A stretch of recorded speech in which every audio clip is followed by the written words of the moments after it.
திருப்படல்கள் 41 1-3 மற்றும் 11-13 முடிய. எளியோரின் நலனில் அக்கறை கொள்பவர் பேறு பெற்றவர்.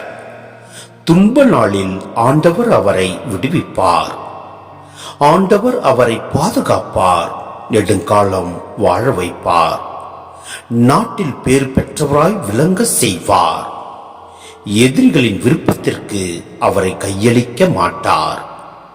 படுக்கையில் அவர் நோயுற்று கிடக்கையில் ஆண்டவர் அவருக்கு துணை செய்வார். நோய் நீங்கி படுக்கை நின்று அவர் எழும்படி செய்வார்.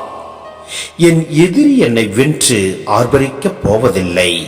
இதனால் நீர் என்னில் மகிழ்வுறுகின்றீர் என்பதை அறிந்து கொள்கின்றேன். நானோ நேர்மையில் உறுதியாயிருக்கின்றேன். நீர் எனக்கு ஆதரவளிக்கின்றீர். உமது முன்னிலையில் என்னை என்றும் நிலைநிற்க செய்கின்றீர். இஸ்ரேலின் கடவுளாகிய ஆண்டவர் புகழப் பெறுவாராக. ஊழி ஊழியாய் புகழப் பெறுவாராக. ஆமேன், ஆமேன்.